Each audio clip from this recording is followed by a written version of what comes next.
Ano ang self-control theory? Yan ang ating pag-uusapan ngayong araw dito lang sa RCJ4 TV. At kung bago ka pa lang sa channel na ito, ay mag-subscribe ka na para isa ka na kaagad sa mga unang makakapanood sa tuwing may bago akong upload. So hindi na natin ito patatagalin pa at umpisahan na natin. Okay, let's start! Magandang araw sa inyong lahat mga ma'am at sir. Welcome back to my channel.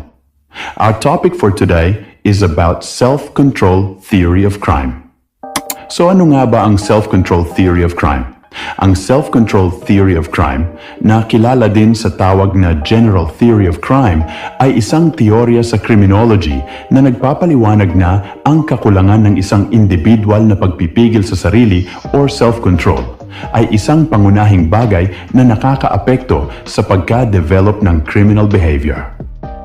Ang theory na ito ay tumutukoy din sa type of parenting na pinapaliwanag na kung hindi naging epektibo ang mga magulang o nagalaga sa isang bata, ay maaari itong makapag-develop ng mababang self-control compare sa mga batang pinalaki ng maayos ng kanilang mga magulang.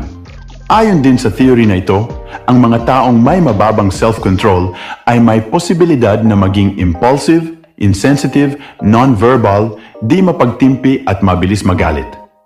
Madalas may mga anger issues ang mga taong nasa ilalim ng theory na ito, lalo na kung mababa ang self-control ng isang tao tungkol sa mga bagay na ating nabanggit. At ito ay maaaring magresulta ng panganib sa mismong individual at maging sa iba pang mga tao na nakakasalamuhan ito.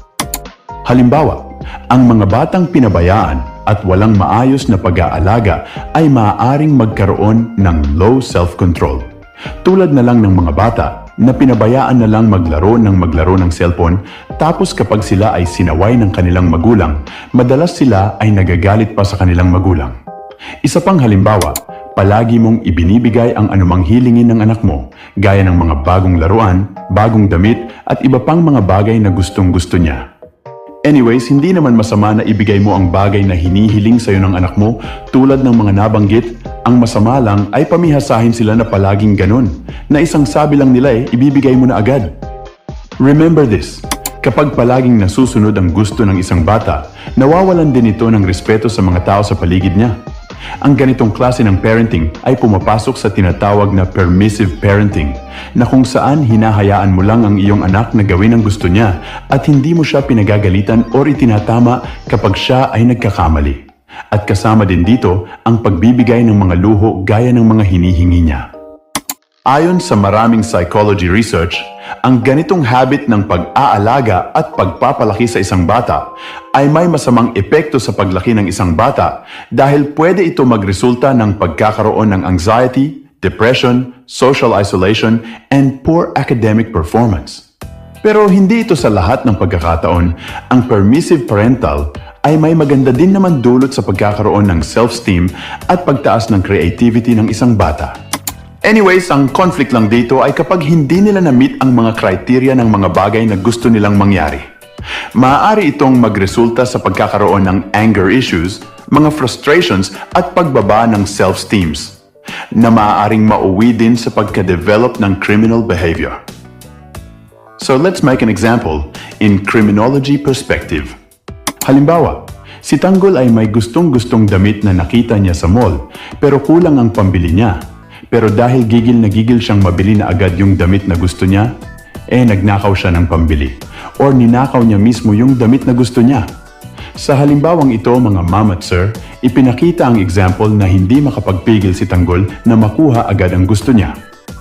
Pangalawang halimbawa, si Mang Regor ay adik na sa pag-inom ng alak. Araw-araw na lang siyang umiinom ng alak at hindi na niya mapigilan ang kanyang sarili sa pag-inom ng alak. Dito naman sa halimbawa na ito, ipinakita naman ang pagiging addictive sa isang inumin gaya ng alak ay maaari din magresulta ng pagbaba or self-control na maaaring mauwi sa hindi magandang bagay. Anyways, ang mga individual na may mababang self-control ay may mas malapit na tsansa na makagawa ng krimen, tulad ng mga krimen na tinatawag na mga white-collar crimes. Katulad ng iba pang uri ng kriminal na pag-uugali, Ang kakulangan sa self-control ay nagre-resulta sa pabigla-biglang desisyon na nakakaapekto sa kakayahang timbangin ang mga kahihinatnan ng kanilang mga aksyon, na maaaring magresulta sa pagkakasangkot sa mga krimen tulad ng pagnanakaw, pangloloko at money laundering. At siguro ay dito na po muna matatapos ang ating maikling usapan tungkol sa self-control theory of crime. At maraming salamat po sa lahat ng mga nakapanood at mga nakinig. At see you on the next episode. Goodbye. Kaibigan, nagustuhan mo ba ang topic na ito?